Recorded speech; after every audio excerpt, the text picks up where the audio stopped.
Welcome, Star Wars Destiny fans, to the first episode of Cantina Brawl, a new Star Wars Destiny podcast from us folks, T3 Gaming. My name is Symbio, and I'm joined by Niftynick. Heyo. And Kuni. Yo. And Nathan. Hello. How are you guys doing today? Good. Very good. I'm ready to brawl. Let's brawl. Right on. So we were trying to come up with a name. If you don't know us already, we are T3 Gaming, and we are based out of Chico, California. Yes, Chico is the town near the town of Paradise, which unfortunately had the terrible, devastating campfire. Our hearts go out to everybody that's going through the challenge right now of that. We've all been affected, but we're lucky enough that we can still keep doing this and play this game we enjoy. It helps definitely take our minds off of all the chaos that's going on. But basically we wanted to come up with a podcast. We do a T3 Gaming YouTube channel where we film a lot of our stuff on YouTube. We wanted to do a fun podcast that is topic based. That is not we're not going to be covering news or tournament information because there's a lot of other Destiny content creators out there, really great creators that are covering all that. So we want to do a balance of casual and competitive content, giving you our take on different ideas. And being the theme of Cantina Brawl, we're going to do a little bit of debate, try to do a lot of friendly debate on certain topics. So to get started, our topic for the first episode is our favorite picks from across the galaxy, the new Star Wars Destiny set. So we each picked one character, one upgrade or other rare die card, and one non-die card that we have just been loving since we've been playing it. And this is not necessarily going to be the strongest or most competitive card. It could be just, in terms of how we played, but just really something we've been enjoying or we feel like is doing well. So I'm going to go ahead and start with this first card. These are going to be the characters, and this is Niftynick. So why don't you talk a little bit about, we don't need to go through too much about, obviously, you see the card up here. If you're looking at it, it's... right. We won't read off the whole card, but we'll kind of explain what we like about him. All right, so the card, my favorite character so far is Lando. I've tried him a couple different ways. I loved his character in Solo. I think the power action is very thematic. It's great. And that 4 for 2 is something that has paid off for me so far. So Lando is one of my favorite characters in Star Wars, and so far in this game, in this set. Yeah, and I guess it would be helpful, for people who are listening to the podcast. So, real quick, what is that power action? Oh, so the power action on Lando is play a yellow vehicle from your hand, decreasing its cost by 1 and giving it ambush. If that vehicle is the Millennium Falcon, you can then activate it. So when used with the Falcon, really great, a lot of fun. But even, just playing out, I've been using it Lando deck with the N1 Starfighter or the new Shadowcaster. Playing out those things and then having ambush and saving that extra resource, it goes a long way. So it's been a lot of fun for new vehicle combinations. And what do you think? Do you actually resolve that 4 resource side as you've been playing him? Because obviously that is super awesome, having a 4 resource side. So so the way the Lando turns go is you get your 2 resources for the start of a turn and you just roll out Lando and you hope for getting that 4. The nice thing is I've been playing him with L3, who I think we'll talk about later, but L3's focus is awesome. If people don't have the cards to mitigate the right, the resources, a lot of mitigation focuses on damage. So if you can double focus into, 4 more resources, that's a great start. So I'm enjoying that a lot. All right, you guys, what do you think? You guys like Lando? Come on. Be honest. Would you play Lando Calrissian smooth and sophisticated? Look at that guy. Look at that mustache. Look at that. Look at all those robes. Can't argue how suave he is. I feel like he's actually one of the cars I've been thinking of potentially trading. He's really cool and for vehicles, but he's also pricey, and I feel like it's hard to get him in a. I mean, even at 1 die, I guess you could get him at a 3 wide. But no, I think he's really good. I'm wondering if you ever play him without vehicles, though. Is the only way you play him with vehicles?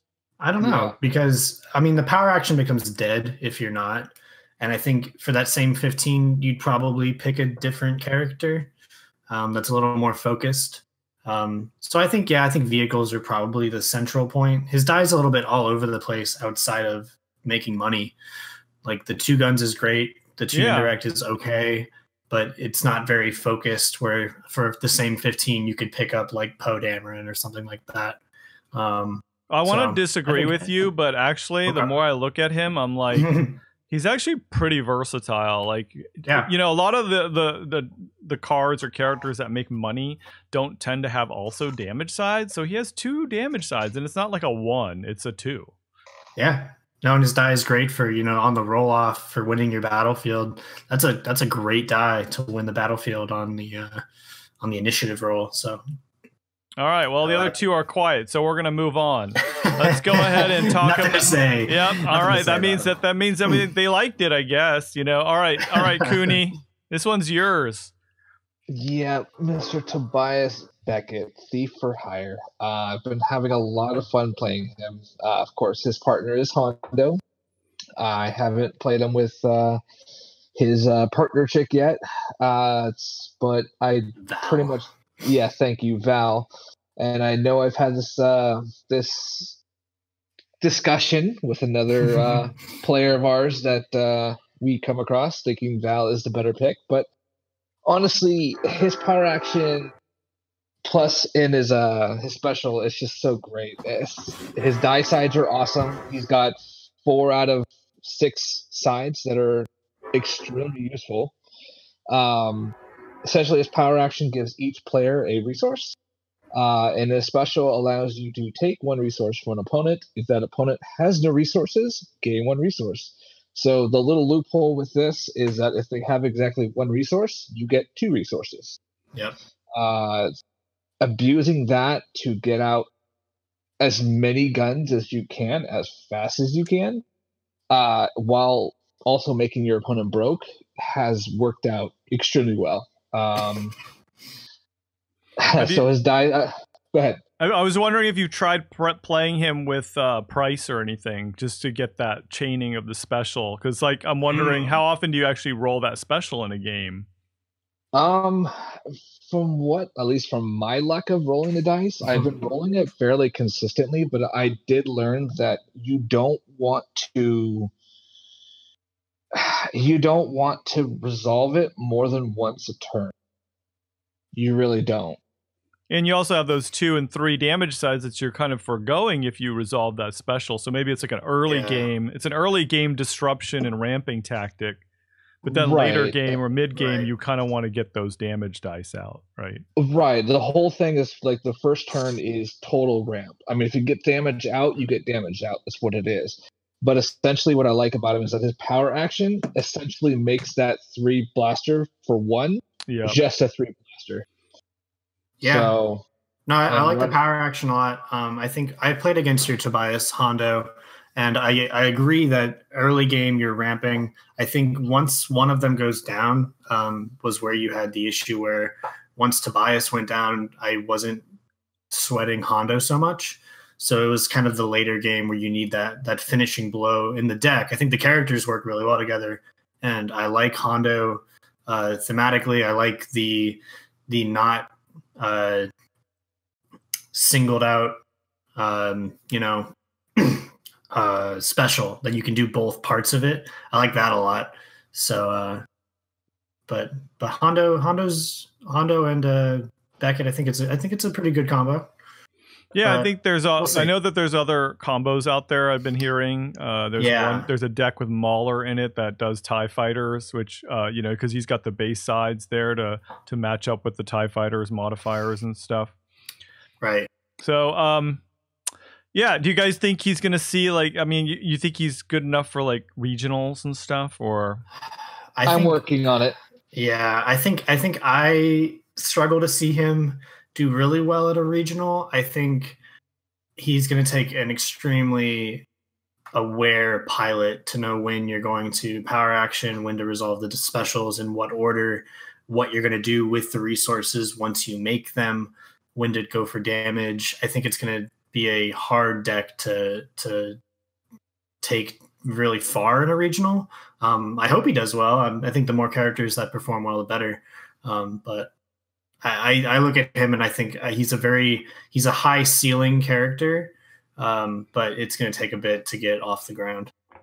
Yeah, I definitely think you have to play him. I feel like you have to play him at elite. I just don't know if that 11 cost for that. I mean, you are getting the power action for a resource, but yeah, I don't know. Because with an 11, you need a 9 and then maybe a 10 character, so it's only 3 dice. If you play another 11, which is a double dice like a Bazine, then you've got an 8. That might work. But anyway, yeah, I can see why you like him. He has that, definitely. yellow villain aspect. Although he's not milling, dude. Why? Why are you playing a guy who doesn't mill, Kuni? Is that allowed? Because it's a new set. I have to experiment. No, that's cool. And you are playing Jin Cassian too. So yeah. I'm working on that deck. It's a finely tuned engine in progress. So. Yeah, that deck is gonna. I would definitely think we're gonna see a lot of that deck at regionals, Jin Cassian. And I'd love to see Tobias Beckett actually take off because I think he's super cool and I like the character design of this card a lot. So. All right, so we'll move on to mine, which is L337, Droid Revolutionary from the solo film. This is an 8/11 cost yellow hero. It's not a legendary. The only one of our... And so it's funny that we all picked yellow characters. Right, we're having fun exploring yellow right now. Well, I think because I was going to pick Vader because I do like Vader, but I think Vader is kind of like obvious, you know? So yeah. Keep in mind, I don't play yellow usually until now. Right. That's how good this set is. It's got you playing a different color and not mill. Right.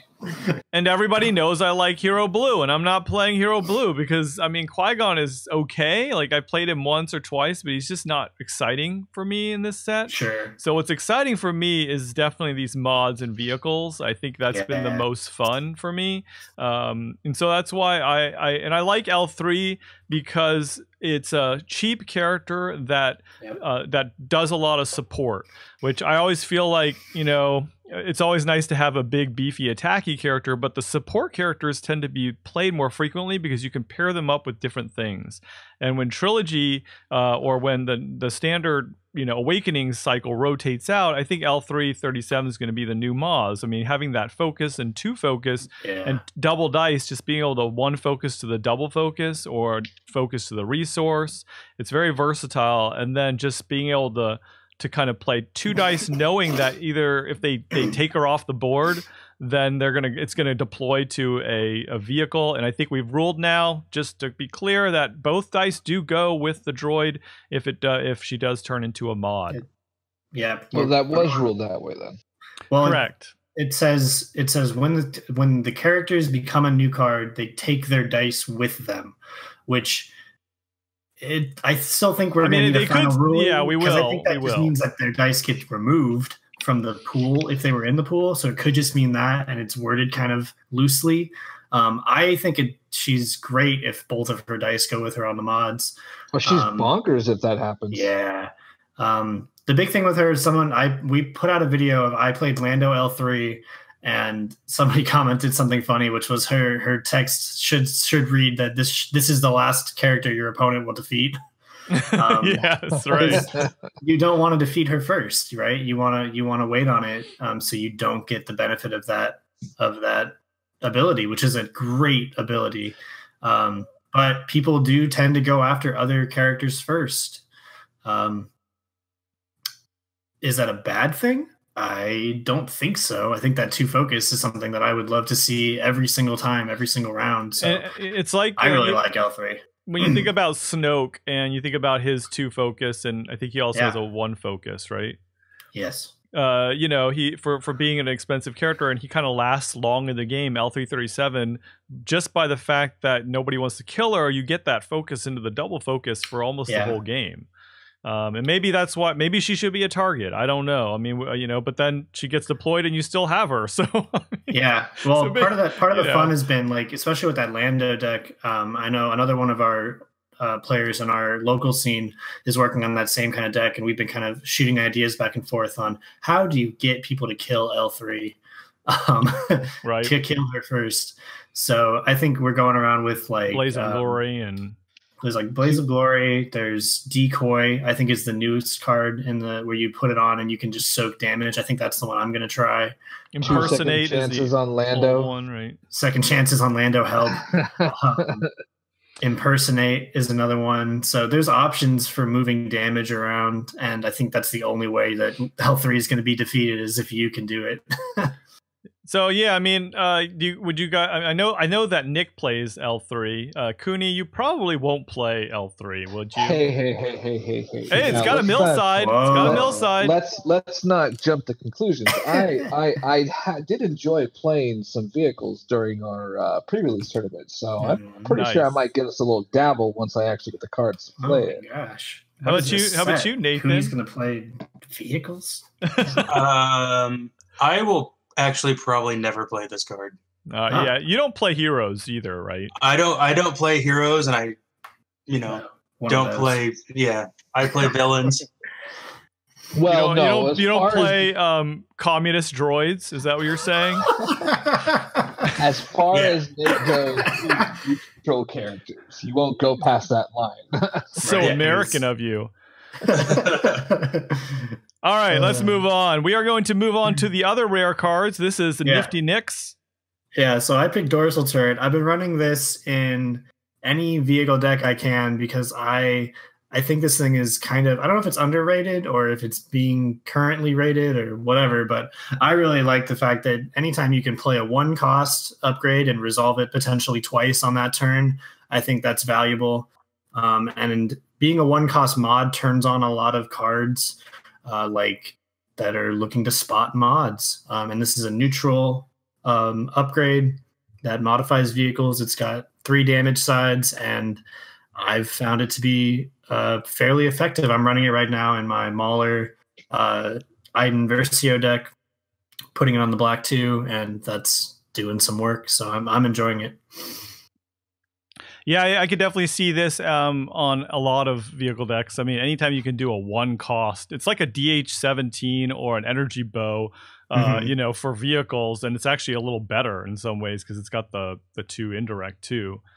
So it's hard to argue. It's hard to argue with you on this one too, man. I picked it. Yeah. Yeah, I can't complain about the card either. The fact that it has a self ambush ability is really nice. The only downside is that if you hit any of those 4 or 3 sides you can't resolve. Yeah. It's a little harsh. Yeah, I definitely experienced that where you're re-rolling dice before you've rolled in everything. That's definitely unfortunate, but I think that's a worthy price to pay to, maybe put a little more pressure on your opponents to just deal with extra dice. Right. That is why I do not like this card, because I will never roll any of the black side. So this card for me, I would never play it just because it's a dead card. Okay. Yeah. I mean, there's a lot of chance involved. I mean, to be fair, the double blanks, I think when you played this in one of our games, you rolled the double blanks quite a bit, and then I hate that feeling. I know what you mean, because when I played the L3 on the Falcon, and you do the action to remove it from the Falcon and roll it in, when it rolls a non resolvable side, you're stuck. You have to discard reroll or get I try to get a focus, otherwise it's a waste, right? Yeah. So it's sort of one of those things where I think I'm just gonna, from now on, unless I'm really looking to reroll earlier on a lot of dice, I'll probably just activate whatever it's attached to and be like, don't resolve it twice this turn. That's not the end of the world. I'll probably just move on from that initial roll. That'll probably be how I just, for card sake, for not wasting cards, I'll probably do that. So yeah, Nate, just make it noted that anything with more than 1 blank side you should never play. I agree. All right, so Kuni, this one's your rare. Yes. This is I haven't seen it played by anyone else besides myself yet, but I freaking love this gun. Not only it's the Thunderbus Laughter pistol. I should probably point that out first. A yellow villain. Yellow Great villain. name. Yellow character, 2 cost. Now it does have redeploy as well, so that yellow character only does get around. Yes. With the redeploy. So essentially, this is a cheap gun with 4 good sides with redeploy and essentially ambush. Because it says after you play this upgrade, you may activate the attached character.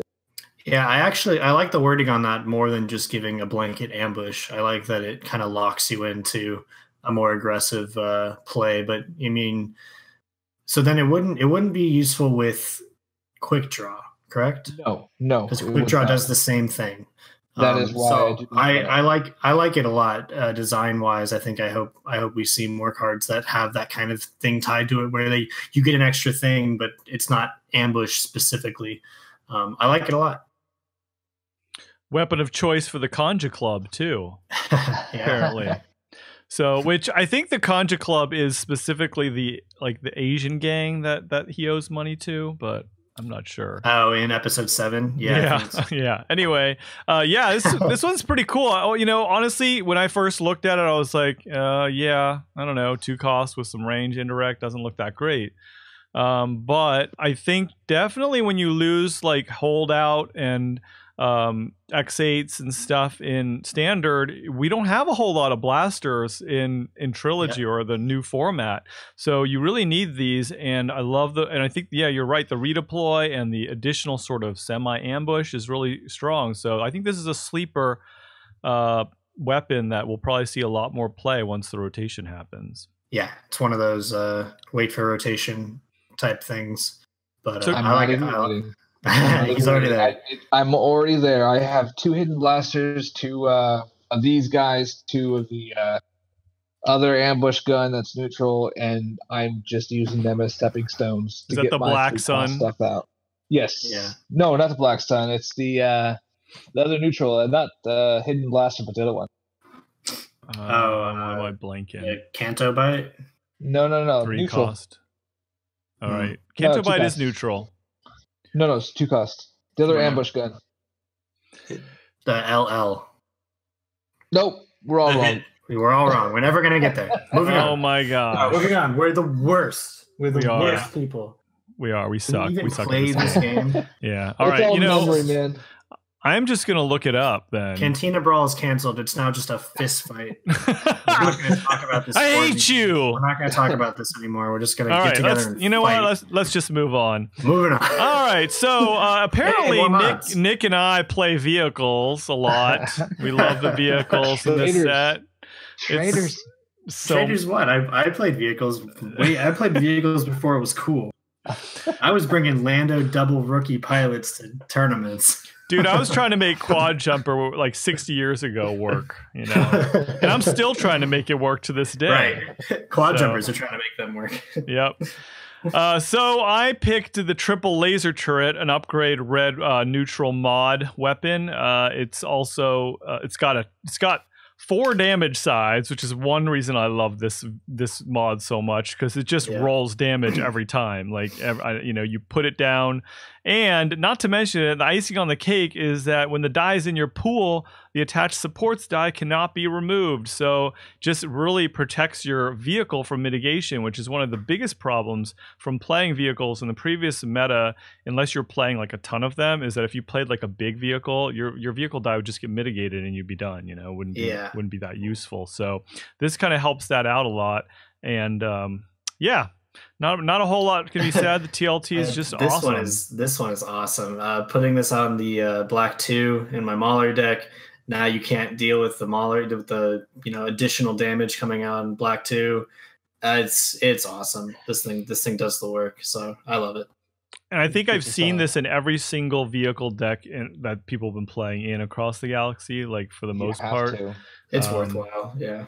Yeah, like I played it on the Millennium Falcon for like a Falcon reset deck that I built with. I used Hired Gun, Rebel Engineer, and L3 at Elite, and armored. What is it called? Armored replacement, Reinforcement. reinforcement.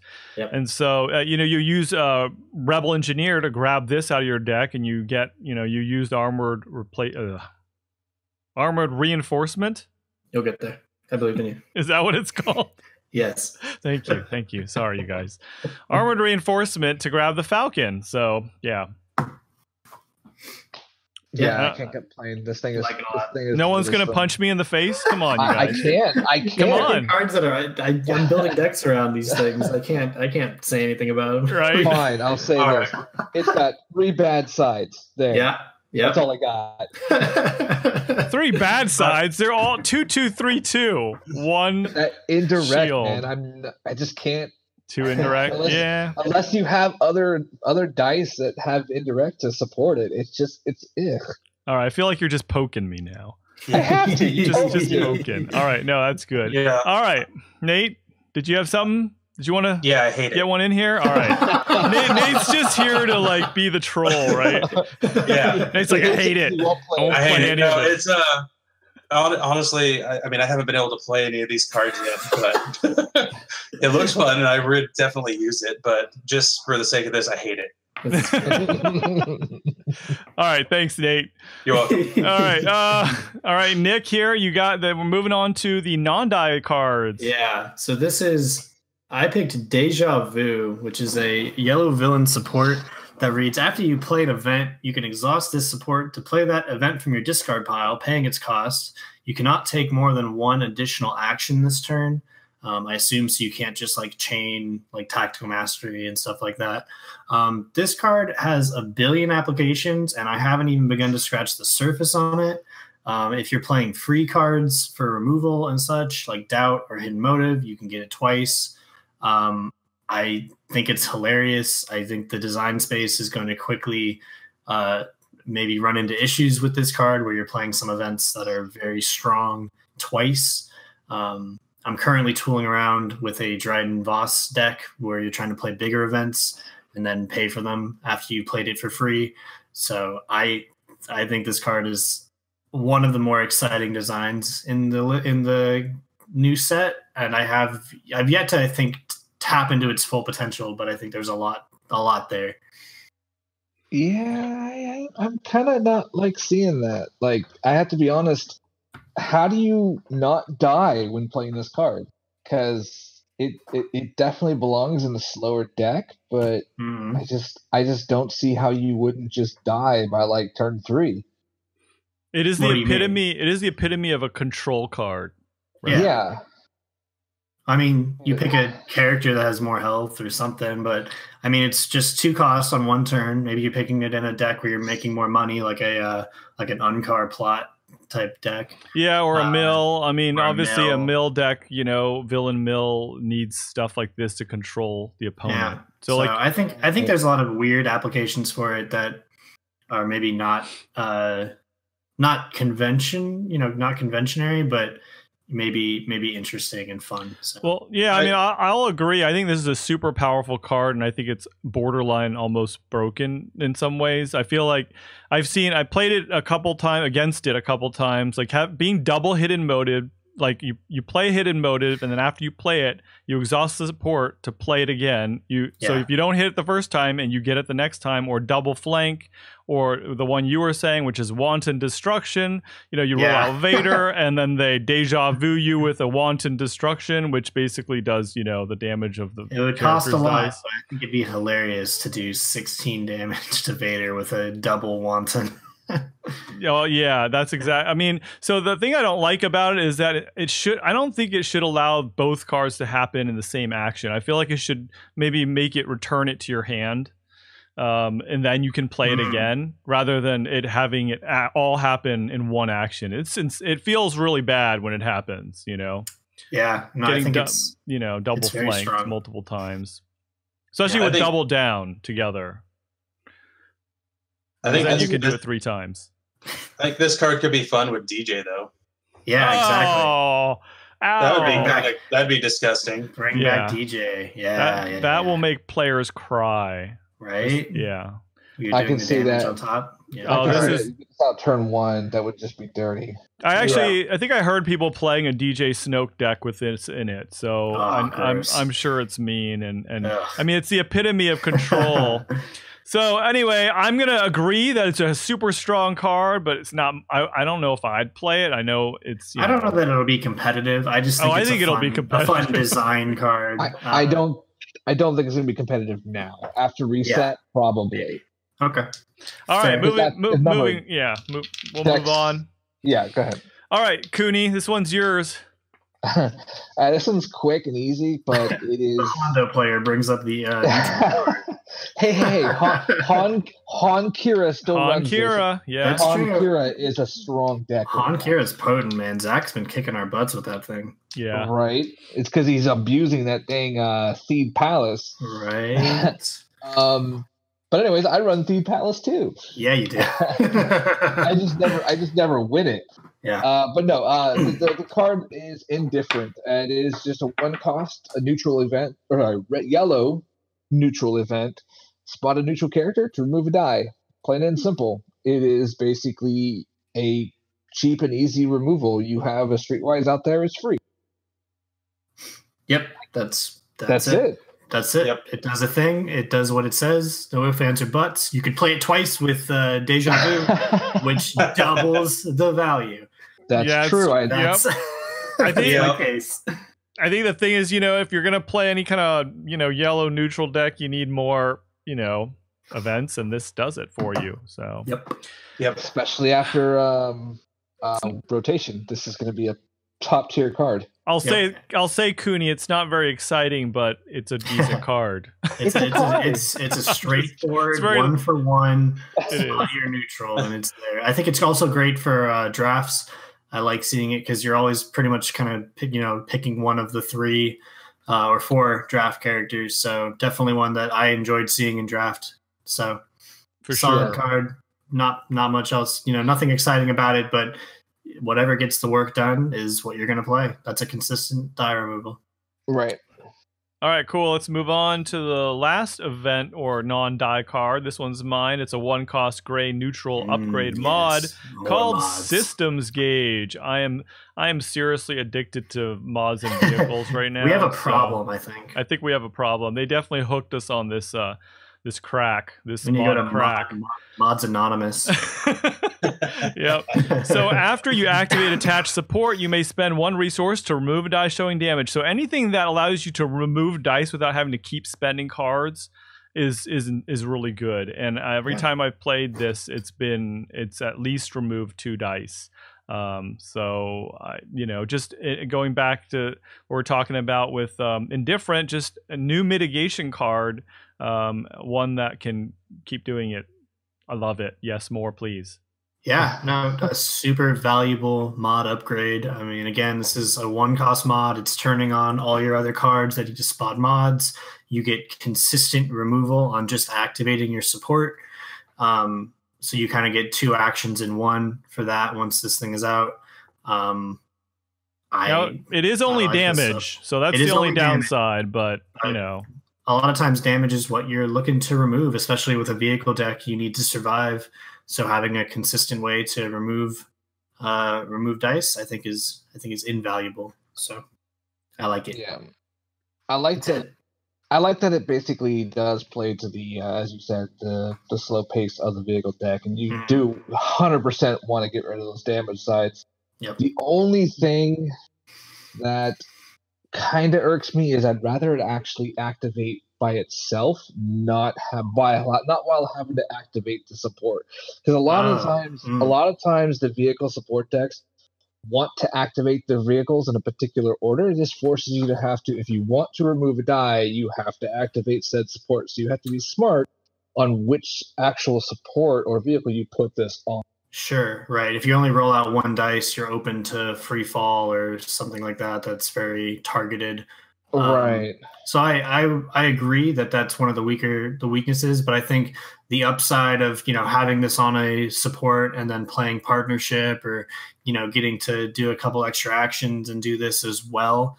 I think for me the pro outweighs the cons.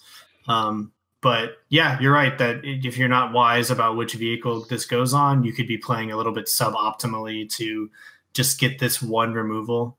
I agree with that. Sure. Well, cool. Yeah, I mean, I think overall it's kind of like one of those. If you're playing a vehicle deck, it is neutral. You're going to play this just because it gives you another source of mitigation. So yeah, you know, is the art on this thing? Is that a pod racer screen? Is that what we're looking at? You know, is that from episode 1 where he's transferring like the engine power? It looks like it is. Yeah, it does look like pod racer engines. So good eye, Nick. Weird. Weird choice. Why does that remove damage? I have no idea. I'm still blanking that period out of my head. So yeah, just block the entire episode 1. That's fair. 1, 2, and 3. Jar Jar Binks is the best character ever. Who? I'll fight you, man. This is where the real fight begins. Poor Jar Jar doesn't see any play right now, but he might make a comeback. You know, Gungans, I think, are still a thing when we do trilogies decks. I mean, Gungans. Did they get anything more from this set? Really. I haven't seen anything really.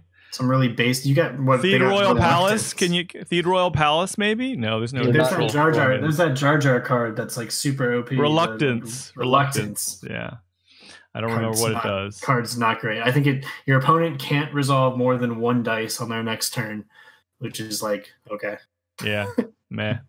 You know, I'm gonna finish this out by saying as much as I enjoy playing across the galaxy, I would rather play it without. I mean, it's fun to play it with all the old cards, but I think some of the mechanics are a little too powerful. So I think it'll be fun to try it out playing it only in Trilogy right now.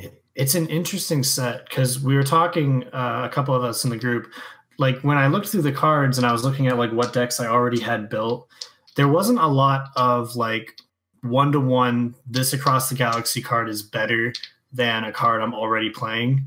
But the Across the Galaxy cards do interesting different things. So there wasn't a lot that's like very straightforward with them, but I think that there's a lot of interesting ways that the new cards can be applied. It's just where do they fit alongside the old cards while we're still playing them in Standard, and then how do they evolve once we get into, you know, trilogies and then rotation. I think this is one of my favorite sets that's come out in general. I agree. Yeah, I think that the creativity of mechanics and cards and what the functions are is over the top. I love it too. I think it's a lot of fun. But I've definitely heard a lot of clamor in the community about how these cards, because they're so creative and powerful in some ways, the way they interact with Awakening Cycle make for some kind of messed up, broken combos. Yeah, but we'll see what breaks. Yeah, we'll see. I mean, I think that's part of the fun. You know, we'll see what happens, and we only have this meta for 2 to 3 months, and then it's going to rotate. So I don't think it's like, you know, I think that if you don't want to play that, you just play some trilogies. You know. Yeah. Right. So I just think for now, like the only worry I have, they need to basically have a future game plan for the mods, because if they don't, that can get out of control really quickly, and we'll see another vehicle dominated meta, which I didn't like at all. Yeah. That might still happen. This meta might do that again. We'll see. The thing that mods need to be balanced around is like their cost and how many times you get to activate vehicles. I think once rotation happens, you're going to lose like strategic planning. Mm-hmm. So at the moment, strategic planning with a vehicle with like 2 or 3 mods on it, that's a bonkers card. Yeah, and R2 Astromech allows you to R2 Astromech is more expensive and it takes up one of your mod slots. So I think that once you maybe move away from that, we'll see where they land. But it all comes down to like how they're going to fit in with the economies and with the health of the characters. I think the more, you know, we get rid of some of the cheaper like characters that just add more health, the harder it's going to be for vehicle decks to live. Like that's kind of where they have to be balanced around. We'll see. Yeah. All right, you guys, we're going to wrap this up. We're going to try to keep Cantina Brawl kind of like short, sweet episodes. So I don't know how long we are, but Thank you. Yeah, thank you guys for listening. We really appreciate all of your comments and feedback on our YouTube channel. We're having a lot of fun playing this awesome game, and we're going to try to bring you a new format of audio podcasting here. Hopefully you'll enjoy this too. Find us on YouTube at youtube.com/c/T3 Gaming Podcast. You can also find us on Facebook at facebook.com/T3 Gaming Tabletop. Or you can just email us the old Gmail way, t3gamingpodcast@gmail.com. Let us know what you think. If you have any suggestions for future episodes of Cantina Brawl, definitely hit us up. We'd love to hear some suggestions, and we will definitely look at those as possible options. Yeah, no, and I think this is a podcast that I think it'll be fun for us to take in a bunch of different directions. So we've talked about doing some kind of deck building discussions and different characters, different factions, stuff like that. So we can talk about anything on this podcast. We all love throwing the punches. Yeah, that's right. We got to have a little more animosity, right, you guys? Right, we're just way too friendly. Yeah. Hey, you're talking about animosity to a. I know all about that. Well, we're warm up to it. This was a nice, lighthearted. No heat. This is just, hey, what do you like? And then it's the holiday. It's the holiday spirit. Next episode, the blood will flow. Exactly. Right. It's all that turkey. All right, you guys. We will see you next time on T3's Cantina Brawl. Yep. Later. See you guys.